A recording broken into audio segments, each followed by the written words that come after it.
Estudo do livro Roteiro, livro de Emmanuel, psicografia de Chico Xavier, Evangelho e Simpatia, lição 19.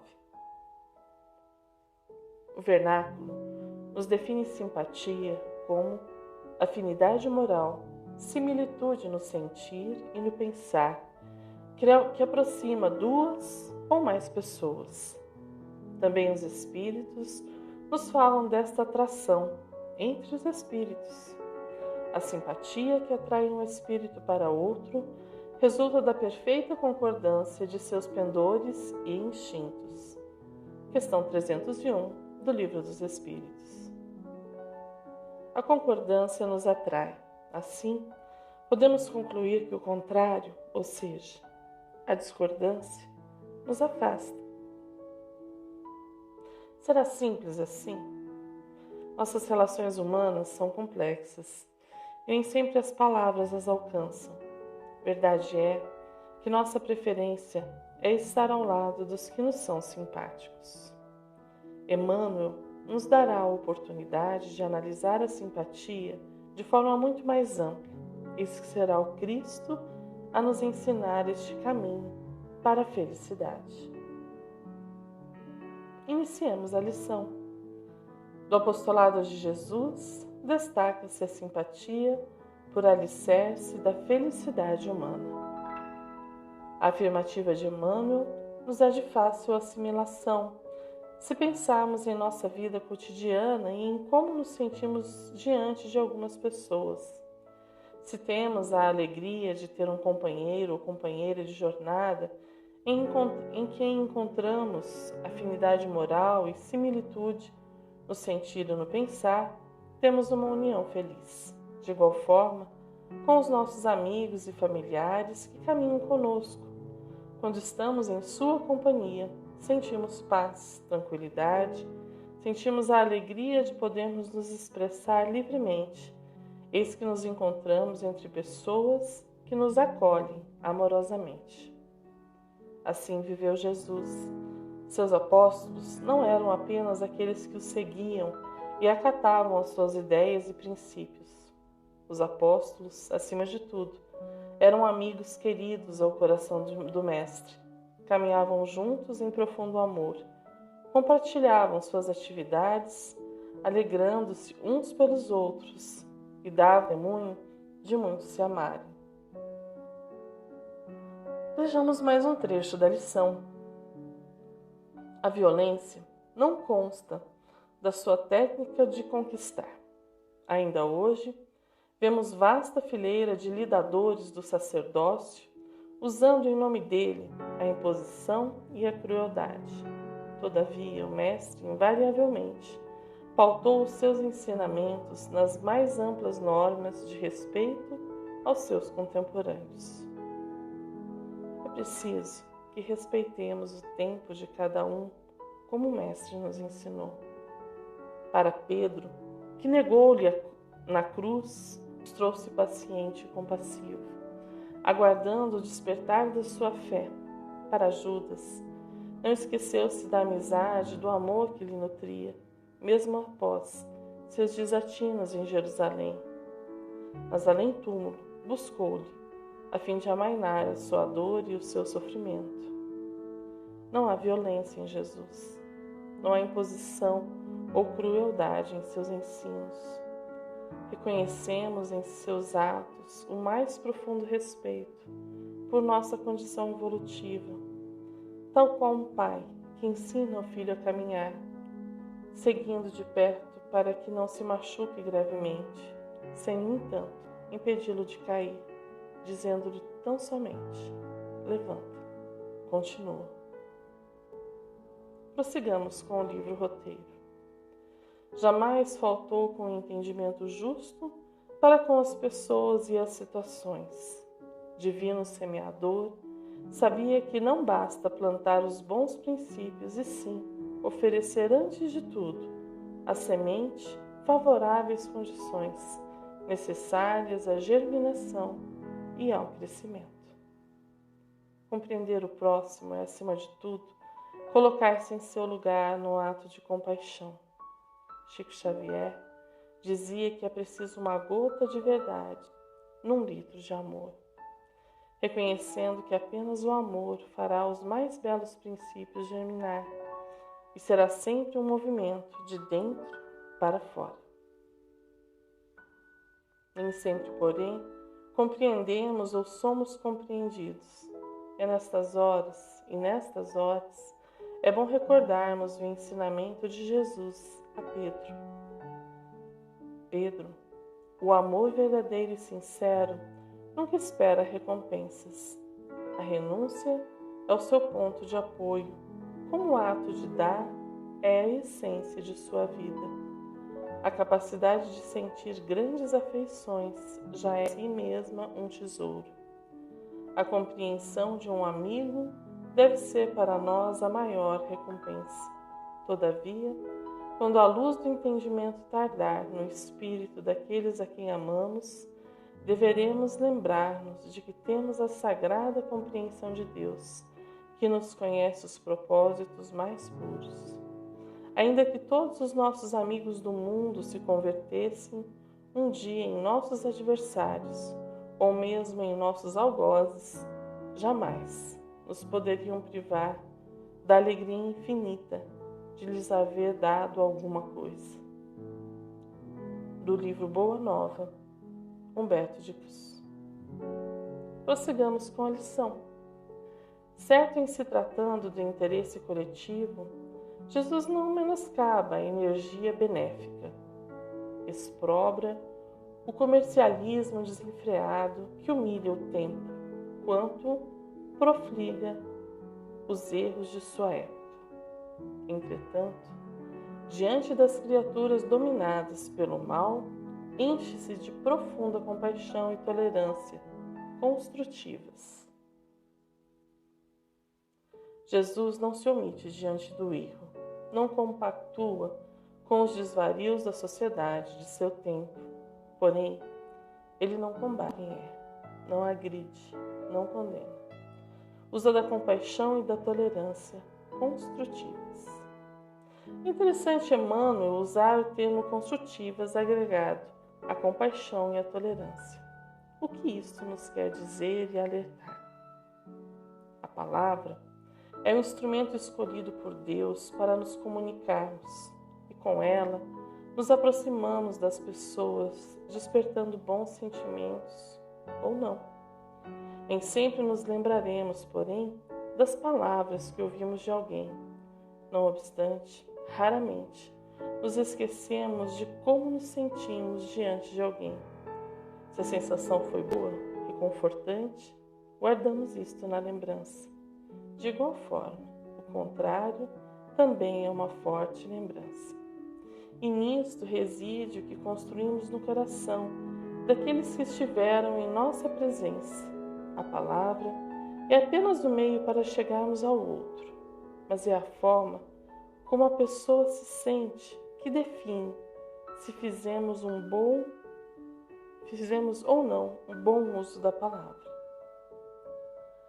Jesus nos ensina a termos uma atitude construtiva, ao expressarmos a compaixão e a tolerância, porque até mesmo esses sentimentos reconhecidamente nobres podem humilhar e ferir a quem os recebe. Humberto de Campos, no livro Boa Nova, nos auxilia a compreender estes dizeres.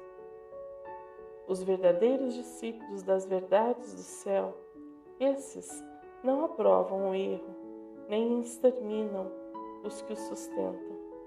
Trabalham pelo bem, porque sabem que Deus também está trabalhando. Sigamos em frente. Aos enfermos não indaga quanto à causa das aflições que os vergastam, para irritá-los com reclamações. Auxilia-os e cura-os. Os apontamentos dirigem aos pecadores e transviados são recomendações doces e sutis. O Evangelho de Marcos, logo em seu início, nos conta das curas que Jesus realizou. Mostra-nos como é verdadeira e assertiva de Emmanuel. A sogra de Pedro e a sogra de Simão estava deitada com febre, e logo lhe falaram dela. Então, chegando-se a ela, tomou-a pela mão e levantou-a, e imediatamente a febre a deixou, e servia-os. Evangelho de Marcos, capítulo 1, versículos 30 e 31. Cura dos enfermos e demoniados. E tendo chegado a tarde, quando já se estava pondo o sol, trouxeram-lhe todos os que se achavam enfermos e os endemoniados. E toda a cidade se ajuntou à porta, e curou muitos que se achavam enfermos de diversas enfermidades, e expulsou muitos. Marcos capítulo 1, versículos 32 a 34. E a cura de um leproso. E aproximou-se dele um leproso que, rogando-lhe, pondo-se de joelhos diante dele, lhe dizia: Se queres, bem podes limpar. E Jesus, movido de grande compaixão, estendeu a mão e tocou-o, e disse-lhe: Quero ser limpo. E tendo ele dito isso, logo a lepra desapareceu e ficou limpo. Marcos, também no capítulo 1, versículos 40 a 42. Auxiliar e curar são os verbos que estamos convidados a aprender. Muitas vezes somos movidos pela curiosidade. Queremos conhecer a causa, sem maldade ou má intenção, mas isto pode ferir ou mesmo reacender dores sem necessidade nenhuma. Se apenas a caridade nos mover, estaremos aptos a agir como Jesus, auxiliando e curando os que passam pelo nosso caminhar. Emmanuel também nos diz que Jesus usava recomendações doces e sutis. Há tanta dor no mundo e em nossos corações que muitas vezes, em nome de uma suposta ajuda, projetamos no outro os nossos sentimentos e, em vez de auxiliar, aumentamos a dor e o sofrimento. A docilidade de Jesus consistia em respeitar o tempo de cada um, esperando pacientemente pelo desabrochar da alma. E sua paciência até hoje nos assiste e nos espera. Porém, é chegada a hora de nos deixarmos curar para termos a vida plena a que o Mestre veio nos convidar. Sigamos com o livro roteiro. Ao doente curado do tanque de Betesda, explica despretensioso: vai e não reincidas no erro, para que te não aconteça coisa pior.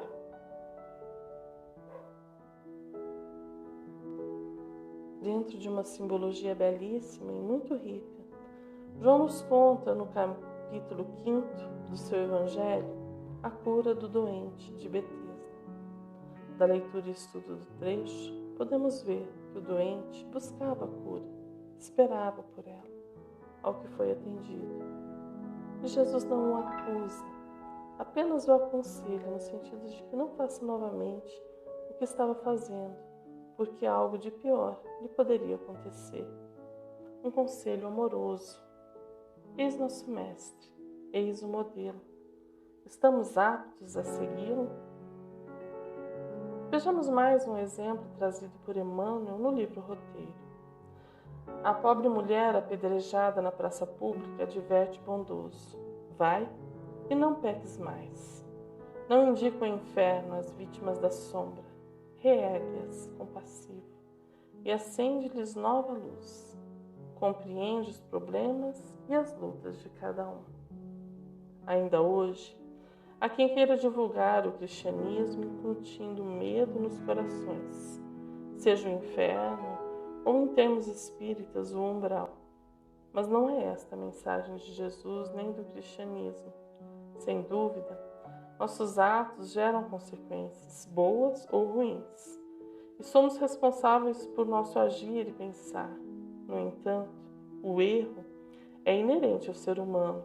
Somos todos criaturas falhas, e como a mulher que seria apedrejada, precisamos nos reerguer e seguir em frente. A beleza da presença do Cristo em nossas vidas é perceber que quando todos estiverem lhe condenando, acusando, apontando seus desenganos, bastará relembrarmos a história da mulher adúltera para perceber que Jesus nos compreende e, compassivo, vem iluminar a nossa estrada e nos reerguer. A compreensão anda na contramão do julgamento. Estamos aptos a seguir este caminho? Sigamos em frente com as lições do livro Roteiro. Atrai as crianças a si compadecidamente, infundindo nova confiança aos corações maternos. Sabe que Pedro é frágil, mas não desespera e confia nele. Contempla o torvo drama do espírito de Judas, no entanto, não o expulsa. Reconhece que a maioria dos beneficiários não se revelam à altura das sessões que solicitam, contudo, não lhes nega a assistência. Poucos no mundo merecem as benesses que a vida lhes oferece. Em geral, recebemos muito mais do que merecemos. Isso reside no fato de que estamos aqui justamente para aprender sobre o que é amar e ser amado. O amor que Jesus nos dirige é incondicional e puro. Ele não nos pede que sejamos primeiramente bons para depois nos abraçar. Ele primeiro nos acolhe em seus braços, para que sintamos a força do amor que ele nutre por nós, e então nos convida a espalhar este cimento. Crianças, Pedro, Judas, nós, quem poderia levantar-se e dizer-se merecedor de tão profundo amor? Quantas vezes já nos esquecemos de Jesus, distraídos em nossas brincadeiras infantis, de espíritos ainda tão ligados à matéria? Quantas vezes não negamos a Jesus com nossas atitudes e palavras, ainda que cheias de orgulho e egoísmo? Quantas vezes não trocamos os ensinamentos da manjedoura do Mestre por vantagens que o mundo oferece, não apenas as próprias da matéria, mas também aqueles que transitam no poder e na vaidade? Não obstante a nossa pequenez, Cristo permanece trabalhando por nós e pelo planeta que nos acolhe. Já não é hora de fazermos a nossa parte, retribuindo o que lhe pudermos neste campo infinito do amor que recebemos todos os dias. Caminhemos mais um pouco com esta belíssima lição do livro Roteiro. Preso, recompõe a orelha de Malco, o soldado. À frente de Pilatos e de Antipas, não pede providências suscetíveis de lançar discórdia, ainda mesmo a título de preservação da justiça. Longe de impacientar-se com a presença dos malfeitores, que também sofreram a crucificação, inclina-se amistosamente para eles e busca entendê-los e encorajá-los. Não basta a Jesus cuidar dos pobres e oprimidos, dos doentes e desconsolados, dos frágeis e equivocados. Ele auxilia os que não o compreendem. Quer o bem pelo bem, porque já sabe que o amor é a única porta que leva ao Pai Celestial. Nós ainda transitamos pelo mundo, experimentando as diversas portas que o orgulho oferece. Ora é a vaidade, a prepotência, a arrogância de achar-se melhor que o outro.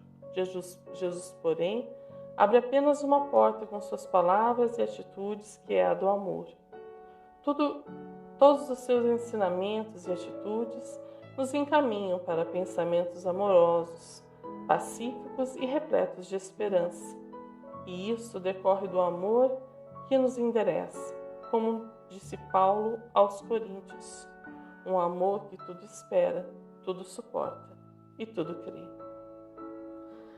Encaminhando-nos para o final, vejamos mais um trecho. A turba que o rodeia, com palavras e cutiladas, envia pensamentos de paz e votos de perdão.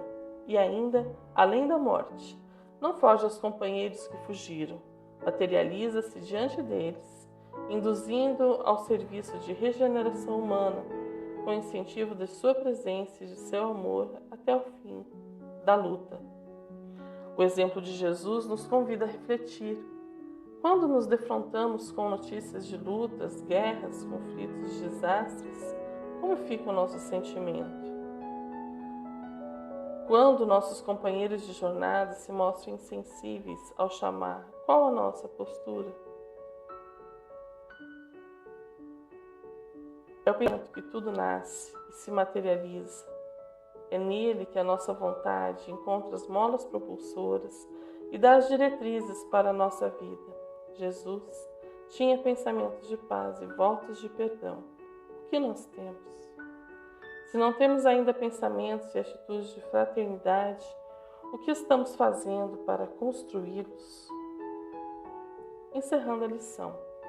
Em todas as passagens do Evangelho perante o coração humano, sentimos no Senhor o campeão da simpatia, ensinando como sanar o mal e construindo o bem.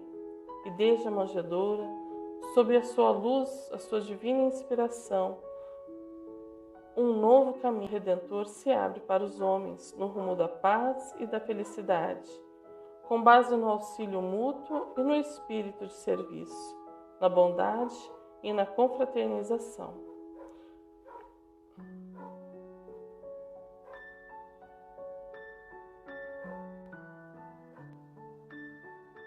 O Mestre anda à nossa frente, mas é chegada a hora de aprendermos a andar com Ele, permitindo que ensinamentos simples como a gentileza, a alegria de estar junto de alguém nos acompanhem também.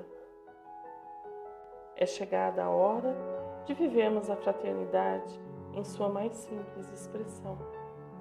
Que Jesus nos auxilie para que sejamos cada vez mais pessoas que simpatizam com a dor e os problemas alheios, levando um pouco de alento e paz aos corações assombrados.